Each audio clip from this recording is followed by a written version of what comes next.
नमस्कार दोस्तों अगर आप आज आईपीएल में मुंबई इंडियंस और दिल्ली कैपिटल्स के बीच खेले गए सांसों को रोक देने वाले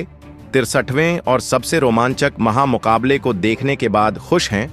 तो हमारी इस वीडियो को एक लाइक करना नहीं भूलिए। आज की हमारी इस वीडियो का लाइक टारगेट सिर्फ 300 लाइक है, तो दोस्तों हमारी इस वीडियो को दिल से लाइक जरूर कीजिए। दोस्तों, टाटा आईपीएल के अंतर्गत आज 63वां महामुकाबला आईपीएल इतिहास की दो खतरनाक टीमों के बीच खेला गया,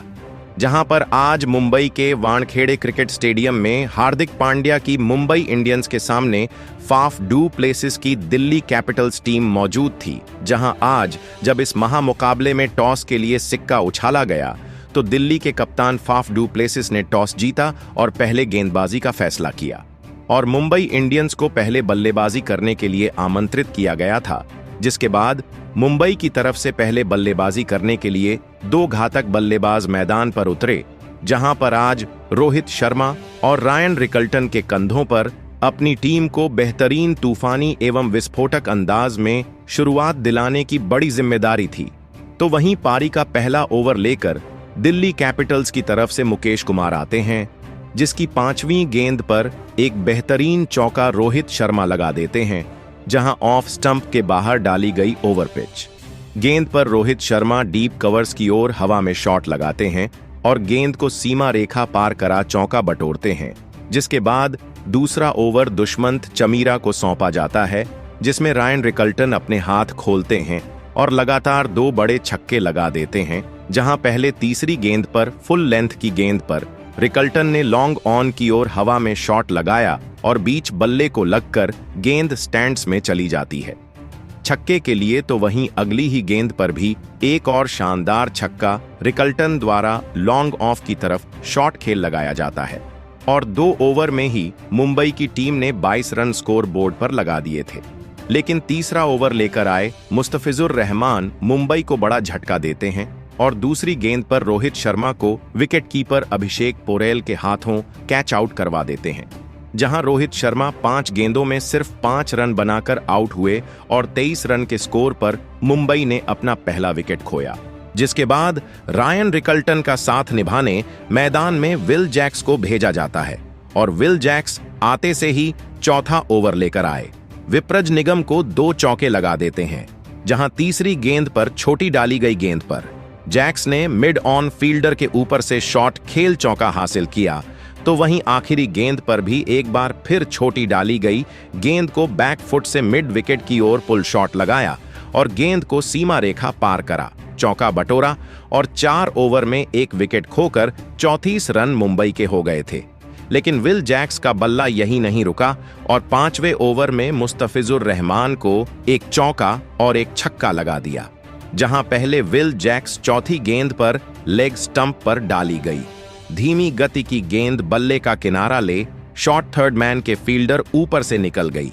4 रनों के लिए। तो वहीं 5वीं गेंद पर पैड्स लाइन पर डाली गई गेंद पर जैक्स ने मिड विकेट की ओर हवा में शॉट खेला और गेंद सीधा स्टैंड्स में 6 रनों के लिए। लेकिन 6वां ओवर लेकर आए मुकेश कुमार ने मुंबई की टीम को एक और बड़ा झटका दिया और तीसरी गेंद पर तूफानी बल्लेबाजी कर रहे विल जैक्स को विप्रज निगम के हाथों कैच आउट करवा दिया, जहां विल जैक्स 13 गेंद में 21 रन बनाकर आउट हुए और मुंबई की टीम ने 48 रन के स्कोर पर अपना दूसरा विकेट खोया। जिसके बाद सूर्य कुमार यादव बल्लेबाजी के लिए मैदान में उतरे और उन्होंने आखिरी गेंद पर ऊपर डाली गई गेंद पर मिड ऑफ की ओर शॉट खेल चौका लगाया और अपनी टीम के स्कोर को 50 रनों के पार पहुंचाया। जहां 6 ओवर की समाप्ति के बाद मुंबई की टीम 2 विकेट खोकर 54 रन स्कोर बोर्ड पर लगा चुकी थी। जिसके बाद 7वां ओवर कुलदीप यादव को सौंपा गया और कुलदीप यादव ने भी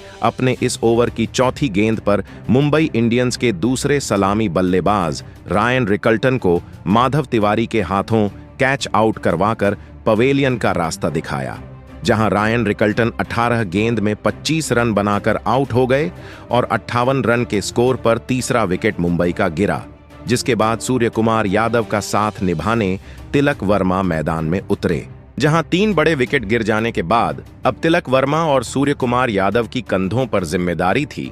कि अब यहां से यह दोनों बेहतरीन साझेदारी बनाते हुए अपनी टीम को एक बड़े स्कोर तक लेकर जाएं। जहां सूर्य कुमार यादव ने आखिरी गेंद पर अपना बल्ला चलाया और ऑफ स्टंप के बाहर डाली गई गेंद को कट शॉट खेलते हुए सीमा रेखा पार करा 4 रन हासिल किए। लेकिन इसके बाद दिल्ली के स्पिनर गेंदबाजों ने अब इन दोनों बल्लेबाजों को बांधे रखा था और बड़े शॉट नहीं लगाने दे रहे थे। और फिर 10वें ओवर में जाकर मुंबई की टीम के लिए एक बेहतरीन चौका तिलक वर्मा ने विप्रज निगम की गेंद पर पुल शॉट के जरिए लगाया और अपनी टीम के स्कोर को आगे बढ़ाया, जहां 10 ओवर की समाप्ति के बाद 80 रन 3 विकेट खोकर मुंबई की टीम बना चुकी थी। लेकिन इसके बाद तिलक वर्मा का बल्ला नहीं रुका और 11वां ओवर लेकर आए। दुष्मंत चमीरा की 5वीं गेंद पर गुड लेंथ पर डाली गई गेंद को तिलक वर्मा ने ऑफ स्टंप पर जाकर स्कूप शॉट लगाया और कीपर के ऊपर से गेंद को स्टैंड में भेज छक्का हासिल किया। जहां इन दोनों की इस साझेदारी ने मुंबई की लड़खड़ाती हुई पारी को अब संभाल लिया था, तो वहीं 14वें ओवर में सूर्य कुमार यादव के बल्ले से भी एक शानदार छक्का देखने को मिला, जब उन्होंने कदमों का इस्तेमाल करते हुए आगे पटकी हुई गेंद पर सामने के तरफ जोरदार शॉट खेल गेंद को दर्शकों के बीच भेज दिया छक्के के लिए और टीम को 100 रनों का आंकड़ा पार कराया। जहां उनका बल्ला यही नहीं रुका और 15वां ओवर लेकर आए। मुकेश कुमार की पहली ही गेंद पर लेंथ में छोटी डाली गई गेंद पर मिड विकेट की दिशा में पुल शॉट का इस्तेमाल करते हुए शानदार चौके के लिए गेंद को सीमा रेखा पार भेज अपनी अर्धशतकीय साझेदारी को पूरा किया। लेकिन इसी ओवर में मुकेश कुमार ने मुंबई को चौथा झटका दिया और तिलक वर्मा को समीर रिजवी के हाथों कैच आउट करवाकर पवेलियन का रास्ता दिखाया, जहां 55 रनों की साझेदारी का यहां अंत हुआ और तिलक वर्मा 27 गेंदों में 27 रनों की पारी खेल आउट हुए।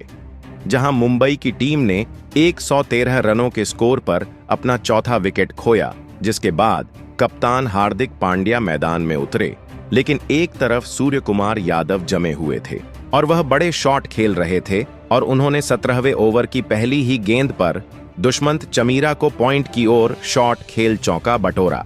लेकिन दुष्मंत चमीरा ने तीसरी गेंद पर कप्तान हार्दिक पांड्या को मुकेश कुमार के हाथों कैच आउट करवा दिया, जहां हार्दिक पांड्या सिर्फ 3 रन ही बना पाए और पवेलियन लौट गए। जिसके बाद नमन धीर बल्लेबाजी के लिए मैदान में उतरे और 17 ओवर की समाप्ति के बाद 5 विकेट खोकर मुंबई की टीम 126 रन ही बना पाई थी और अब आखिरी 3 ओवरों का ही खेल बचा था, जहां मुंबई को एक बड़े टोटल की जरूरत थी। तो अब इन दोनों ही बल्लेबाजों को कुछ अलग करके दिखाना था और फिर 18वां ओवर मुस्तफिजुर रहमान को सौंपा गया, जिसकी चौथी गेंद पर सूर्य कुमार यादव ने बड़ा शॉट खेलते हुए चौका लगाया और फिर 19वां ओवर मुकेश कुमार लेकर आए, जिसकी पहली ही गेंद पर एक बेहतरीन छक्का सूर्य कुमार यादव ने चिप शॉट के जरिए लगाकर इस मुकाबले में अपना 50वां पूरा किया। तो वहीं इसके बाद नमन धीर ने अपना बल्ला चलाना शुरू किया और तीसरी गेंद पर एक बेहतरीन चौका मिड ऑफ की तरफ गेंद को लॉफ्ट करते हुए फील्डर के ऊपर से लगा दिया, जहां उनका बल्ला यही नहीं रुका और चौथी गेंद पर भी एक बेहतरीन खूबसूरत छक्का हेलीकॉप्टर शॉट के जरिए नमन धीर के बल्ले से देखने को मिला। और तो वहीं अगली गेंद पर भी पुल शॉट के जरिए गेंद को लॉन्ग ऑन के फील्डर के ऊपर से छक्के के लिए सीमा रेखा पार कराई और आखिरी गेंद पर भी चौका लगाते हुए मुकेश कुमार के होश उड़ाकर रख दिए, जहां इस ओवर से मुंबई की टीम को 27 रन मिल चुके थे। और फिर पारी का आखिरी ओवर दुष्मंत चमीरा को सौंपा गया, जिसमें सूर्य कुमार यादव ने मैदान में कोहराम मचा दिया, जहां पहली गेंद पर एक चौका उनके बल्ले से देखने को मिला और उसके बाद तीसरी गेंद पर एक बेहतरीन छक्का मिड विकेट की तरफ स्लॉग करते हुए गेंद को सीमा रेखा पार करा हासिल किया। तो वहीं अगली गेंद पर भी छक्का उन्होंने हीव शॉट के जरिए लगाया और 5वीं गेंद पर भी ऑफ स्टंप के बाहर डाली गई गेंद पर थर्ड मैन की तरफ शॉट खेला और गेंद को सीमा रेखा पार करा चौका बटोरा। और इसी के साथ 20 ओवर की समाप्ति के बाद मुंबई की टीम ने 180 रन स्कोर बोर्ड पर लगा दिए थे और दिल्ली की टीम को जीतने के लिए 181 रनों का लक्ष्य मिला था, जिसके बाद लक्ष्य का पीछा करने दिल्ली कैपिटल्स की तरफ से कप्तान फाफ डू प्लेसिस और KL राहुल की जोड़ी बल्लेबाजी के लिए मैदान में उतरी जहां लक्ष्य बड़ा था, तो इन दोनों के कंधों पर अपनी टीम को एक बेहतरीन ओपनिंग शुरुआत दिलाने की जिम्मेदारी थी। तो वहीं मुंबई की टीम की तरफ से इस पारी की शुरुआत करने ट्रेंट बोल्ट आए थे, जो अपने पहले ही ओवर में विकेट लेने के लिए बहुत ही ज्यादा मशहूर हैं। लेकिन उनके इस ओवर में केएल राहुल और कप्तान फाफ डु प्लेसिस ने मिलकर एक एक चौका लगा दिया था। पहले ही ओवर में दिल्ली की टीम को एक शानदार धमाकेदार शुरुआत अब मिल चुकी थी, लेकिन इस पारी के दूसरे ओवर में गेंदबाजी पर लगाए गए दीपक चहर ने दिल्ली के कप्तान एफ डु प्लेसिस को ही मिचेल सेंटनर के हाथों कैच आउट कर दिया।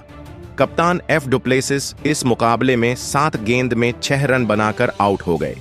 अपने कप्तान को शुरुआत में ही खोने के बाद अब दिल्ली की टीम ने अभिषेक पोरेल को बल्लेबाजी के लिए भेजा था, लेकिन उसके अगले ही ओवर में गेंदबाजी पर आए ट्रेंट बोल्ट ने पहले ओवर में मिली बदनामगी का इस ओवर में बदला लिया और दिल्ली की टीम के लिए बेहतरीन फॉर्म में चल रहे केएल राहुल को रायन रिकल्टन के हाथों कैच आउट कर दिया। केएल राहुल इस मुकाबले में 6 गेंद में 11 रन बनाकर आउट हो गए। मुंबई की तेज गेंदबाजी ने पहले 3 ओवर में ही दिल्ली की ओपनिंग जोड़ी को पवेलियन वापस भेज दिया था। अब मैदान पर समीर रिजवी आए थे, लेकिन तभी मुंबई के कप्तान हार्दिक पांड्या ने एक बड़ा दांव खेला और विल जैक्स को इस पारी का 5वां ओवर डालने दिया।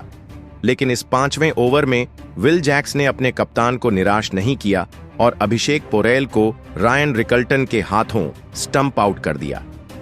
अभिषेक पोरेल इस मुकाबले में 7 गेंद में 6 रन बनाकर आउट हो गए। अब दिल्ली की टीम मुसीबत में थी। मुंबई की गेंदबाजी ने इस मुकाबले में अब दिल्ली के बल्लेबाजी पर शिकंजा कसना शुरू कर दिया था। अब मैदान पर विपराज निगम आए थे, लेकिन विपराज निगम ने आते ही मुंबई की टीम की इस गेंदबाजी पर पलटवार करना शुरू कर दिया था। आपको बता दें कि इसी विकेट वाले ओवर में विल जैक्स को 2 चौके और एक धमाकेदार छक्का विपराज निगम ने लगा दिया था। लेकिन इस पावर प्ले के अंतिम ओवर में गेंदबाजी पर आए मिचेल सेंटनर के इस ओवर में विपराज निगम को रोहित शर्मा से एक बड़ा जीवन दान मिला। रोहित शर्मा ने एक आसान सा कैच इस ओवर में छोड़ दिया था। पावर प्ले के 6 ओवरों में दिल्ली की टीम ने 49 रन स्कोर बोर्ड पर लगा दिए थे, लेकिन जैसे ही पावर प्ले खत्म हुआ, वैसे ही मुंबई की गेंदबाजी ने फिर से इस मुकाबले में दिल्ली की बल्लेबाजी पर दबाव बनाना शुरू कर दिया। अब खतरनाक बल्लेबाजी कर रहे विपराज निगम भी इस दबाव को अब महसूस करने लगे थे और फिर तभी पारी का 8वां ओवर डालने आए मिचेल सेंटनर ने सेट हो चुके विपराज निगम को अपनी ही गेंद पर कैच आउट कर दिया। आपको बता दें कि विपराज निगम इस मुकाबले में 11 गेंद में 20 रन बनाकर आउट हो गए। विपराज निगम जिस गति से मुंबई की गेंदबाजी पर रन बना रहे थे, उससे मुंबई की टीम को खतरा था, लेकिन अब मुंबई की टीम ने उस बल्लेबाज को भी आउट कर दिया था। अब बल्लेबाजी के लिए ट्रिस्टन स्टब्स मैदान में उतरे थे, लेकिन तभी उसके अगले ओवर में गेंदबाजी पर आए कर्ण शर्मा को समीर रिजवी ने एक शानदार छक्का लगा दिया था, जिस वजह से कप्तान हार्दिक पांड्या को फिर से जसप्रीत बुमराह को गेंदबाजी पर लगाना पड़ा। और आपको बता दें कि विश्व के सबसे महान इस गेंदबाज ने इस ओवर में दिल्ली के सबसे विस्फोटक बल्लेबाज ट्रिस्टन स्टब्स को ही एलबीडब्ल्यू आउट कर दिया। आपको बता दें कि ट्रिस्टन स्टब्स इस मुकाबले में 4 गेंद में 2 रन बनाकर आउट हो गए थे। अब दिल्ली की आधी बल्लेबाजी खत्म हो चुकी थी। मुकाबला पूरी तरह मुंबई की गिरफ्त में आ चुका था। अब मैदान पर आशुतोष शर्मा आए थे और फिर यहां से आशुतोष शर्मा और समीर रिजवी की इस जोड़ी ने मुंबई की इस खतरनाक गेंदबाजी को टक्कर देना शुरू कर दिया था और अपनी टीम के लिए एक महत्वपूर्ण साझेदारी बनाना शुरू कर दिया था। लेकिन मुंबई के स्पिन गेंदबाजों की घूमती हुई गेंदें खेलना दिल्ली के बल्लेबाजों के लिए इतना भी आसान नहीं था। मुश्किलें लगातार दिल्ली की टीम के लिए बढ़ती हुई दिख रही थीं। प्ले ऑफ का सपना अब दिल्ली के आंखों के सामने धुंधला पड़ता हुआ दिखने लगा था, क्योंकि रिक्वायर्ड रन रेट का दबाव ही इतना ज्यादा बढ़ चुका था। इस दबाव के बीच समीर रिजवी और आशुतोष शर्मा फंस चुके थे और फिर दिल्ली के इन 2 बल्लेबाजों ने पारी का 15वां ओवर जो मिचेल सेंटनर डालने आए थे, उसे टारगेट करने का फैसला लिया। लेकिन इस ओवर में मिचेल सेंटनर ने ही दिल्ली की इस जोड़ी को अपना निशाना बनाया और पहले तो अपने इस ओवर की दूसरी गेंद पर सेट हो चुके समीर रिजवी को क्लीन बोल्ड कर दिया। समीर रिजवी इस मुकाबले में 35 गेंदों में 39 रन बनाकर आउट हो गए। मिचेल सेंटनर के इस विकेट ने दिल्ली की एक बहुत ही बड़ी साझेदारी को अब तोड़ दिया था। अब मैदान पर माधव तिवारी आए थे, लेकिन मिचेल सेंटनर ने अपने इसी ओवर की 5वीं गेंद पर दिल्ली की टीम को प्ले ऑफ में पहुंचाने की अंतिम उम्मीद को भी खत्म कर दिया और आशुतोष शर्मा को रायन रिकल्टन के हाथों स्टंप आउट कर दिया। आपको बता दें कि आशुतोष शर्मा इस मुकाबले में 16 गेंद में 18 रन बनाकर आउट हो गए थे। आशुतोष शर्मा के साथ दिल्ली की इस मुकाबले को जीतने की और प्ले ऑफ के लिए क्वालिफाई होने की उम्मीद भी मैदान छोड़कर बाहर चली गई थी। जी हां, यह उम्मीद भी लगभग खत्म हो चुकी थी। अब बल्लेबाजी के लिए दुष्मंत चमीरा आए थे, लेकिन दुष्मंत चमीरा के साथ बल्लेबाजी कर रहे माधव तिवारी को भी इसी बीच जसप्रीत बुमराह ने क्लीन बोल्ड कर दिया। माधव तिवारी इस मुकाबले में 4 गेंद में 3 रन बनाकर आउट हो गए। अब दिल्ली की टीम इस मुकाबले में जीत की सभी उम्मीदें खत्म हो चुकी थीं। मुंबई की प्ले ऑफ की टिकट अब इस मुकाबले में पक्की हो चुकी थी। अब बल्लेबाजी के लिए कुलदीप यादव मैदान में उतरे थे, लेकिन जहां पर दिल्ली की बल्लेबाजी मुंबई की गेंदबाजी का सामना नहीं कर पाई, वहां पर दिल्ली का निचला क्रम क्या ही मुंबई के गेंदबाजों के सामने खड़ा रह पाता। और फिर तभी पारी के 18वें ओवर में गेंदबाजी पर आए करण शर्मा ने कुलदीप यादव को राज बाबा के हाथों कैच आउट कर दिया। आपको बता दें कि कुलदीप यादव 8 गेंद में 7 रन बनाकर आउट हो गए। अब दिल्ली की टीम के अंतिम विकेट के रूप में मुस्तफिजुर रहमान मैदान में उतरे थे, लेकिन उन्हें भी गेंदबाजी पर आए जसप्रीत बुमराह ने क्लीन बोल्ड कर दिया और इसी के साथ इस रोमांचक महामुकाबले में दिल्ली की टीम को मुंबई की टीम ने 59 रनों से हराकर प्ले ऑफ के लिए क्वालिफाई कर लिया। दोस्तों, मुंबई की टीम अब इस टूर्नामेंट की चौथी टीम बन गई है जो प्ले ऑफ खेलेगी। उनके अलावा गुजरात, बेंगलुरु और पंजाब की टीम भी प्ले ऑफ के लिए क्वालिफाई हो चुकी हैं। लेकिन दोस्तों, मुंबई की टीम को इस महामुकाबले में जीतने के पीछे और प्ले ऑफ क्वालिफाई कराने के पीछे मुंबई के एक विस्फोटक बल्लेबाज का सबसे बड़ा हाथ रहा है और उस खिलाड़ी का नाम था सूर्य कुमार यादव, जिन्होंने इस महामुकाबले में जहां पर कोई भी मुंबई का बल्लेबाज बड़ा शॉट नहीं खेल पा रहा था, वहां पर अकेले केवल 43 गेंदों में 7 चौके और 4 छक्के लगाते हुए 73 रनों की एक अद्भुत मैच जिताने वाली पारी खेली और इसी के चलते आज मुंबई की टीम चौथी टीम बन पाई जो प्ले ऑफ में पहुंच चुकी है। तो दोस्तों, आप सूर्य कुमार यादव की इस अद्भुत बल्लेबाजी के लिए उन्हें 10 में से कितने अंक देना चाहेंगे? आप अपनी राय नीचे कमेंट करना बिल्कुल ना भूलें। चैनल को सब्सक्राइब भी जरूर करें। धन्यवाद।